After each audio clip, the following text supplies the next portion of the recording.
ডেঙ্গুর প্রকোপ শিল্পাঞ্চলে যেন ছড়িয়ে না পড়ে তার জন্যই তৎপর আসানসোল পৌর নিগম। ডেঙ্গু নিয়ে এক আলোচনা সভার আয়োজন হলো বার্নপুর সম্প্রীতি ভবনে। এই আলোচনা সভায় উপস্থিত ছিলেন পৌর নিগমের ডেপুটি মেয়র ওয়াসিমুল হক, 7 নম্বর বোরো চেয়ারম্যান শিবানন্দ বাউরি সহ বিভিন্ন ওয়ার্ডের কাউন্সিলর। ডেপুটি মেয়র বলেন, ডেঙ্গু নিয়ে যেভাবে আমাদের প্রক্রিয়ায় কাজ চলেছে তার জন্যই এই আলোচনা সভা। প্রত্যেক বড় এলাকায় এই পদক্ষেপ নেওয়া হচ্ছে। তার সাথে ডেঙ্গুর প্রকোপকে রুখতে বিভিন্ন প্রক্রিয়ায় নেওয়া হচ্ছে আসানসোল পৌর নিগমের উদ্যোগে।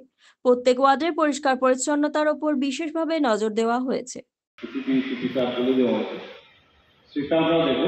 মেডিসিনটা স্প্রে করার লোক যাদের থাকবে সেটা ওই এলাকা পুলিশের আবাসন, পুলিশ যেখানে মাল জমে থাকছে বা পুলিশ খালি এলাকা থানা এলাকায় যেখানে জল আছে সেখানে এরা স্প্রে করবে।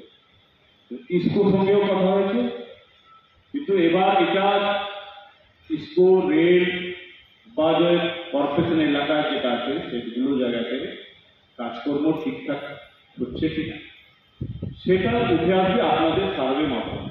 এই মিটিং ছিল ডেঙ্গু নিয়ে গোটা রাজ্যের যে কাজ চলছে সেটা আমাদের আসানসোল কর্পোরেশনও ডেঙ্গু সার্ভে থেকে শুরু করে সিটি টিম দিয়ে স্প্রে করা যা কাজ আছে সমস্ত কাজগুলো করছে এবং ধারাবাহিক আমরা সেন্ট্রালি হোক ওয়ার্ড ওয়াইজ এবং বোরো লেভেলে রিভিউ মিটিংটা করছি।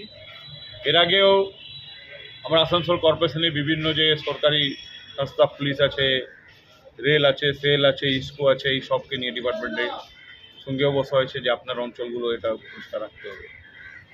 আজকে 7 নম্বর বোরো চেয়ারম্যান শিবানন্দ বাউরি এবং এই বোরো আন্ডারে আমার যত কাউন্সিলর আছে সব মিলিয়ে সমস্ত হেলথ কর্মী, ভিসিটি টিম, ডাক্তার এবং যে এখানে থানা আছে, সেল আছে, সমস্ত লোককে নিয়ে মিটিং ডেকেছে যার কিভাবে কাজ করা হয় যে ডেঙ্গু না এবং ঠিকঠাক সব সময় রিপোর্টটা পেয়ে সার্ভেটা করে যা কাজ আছে পরিষ্কার করা, স্প্রে করা, সেটা আরও ভালো করে করা যায়। এটা নিয়ে রিভিউ মিটিংটা আমাদের এই বড়ো কর্পোরেশনের মধ্যে ফার্স্ট এটা ডেকেছে। এবার আরও অন্যান্য বড় শিবানন্দ বড়ির নেতৃত্বে আজকে এই মিটিংটা ডাকা হচ্ছে।